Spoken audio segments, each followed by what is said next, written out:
So why are we surprised? If all the good people keep away from politics, who will be in politics? It's a vacuum. It will be filled by bad people. If all the good people go abroad or join the private sector, who is going to be in government? The people that are not so good. And this is what is happening. We are seeing an intersection of bad people in government, bad people in politics, and our country is running down. It's going down the drain.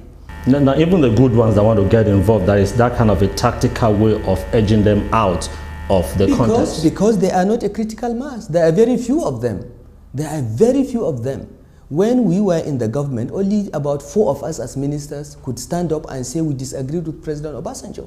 There are 42 ministers. Only about 4 that I remember could speak in council against anything Obasanjo wanted to do if we disagreed.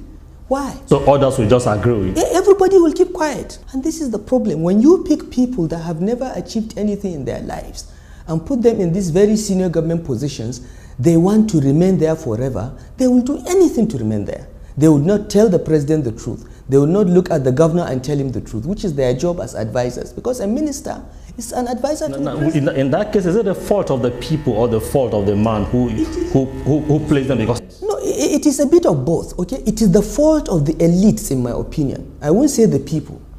In every society, the elites, those that are privileged with education, money, or influence, are the ones that ought to sit down and set the tone for the structure of that society.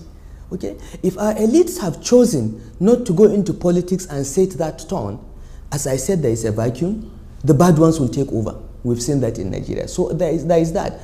It is also true that the leader that picks those around him is culpable, because you are responsible for those you select. Okay? You are constrained to some extent, because our constitution, for instance, says that the president must appoint a minister from each state. But it doesn't say that you should appoint a criminal from the state. It says that you should look for the best possible person and appoint him to be minister. So there are constraints, but still I believe that in this country we have so much talent that if we are really looking for square pegs to put in square holes, we will find them. And there is I think it has to do with the sincerity of the person in charge. No, as I said, leaders must be checked. Absolute power, power corrupts. Absolute power corrupts absolutely. So leaders must be checked. It is in their own interest to create a system that they are checked. Okay? If they are not checked, even good people become bad people. I have seen that transformation. I know many people that I have worked with, that I have interacted with, that were really good when we worked together.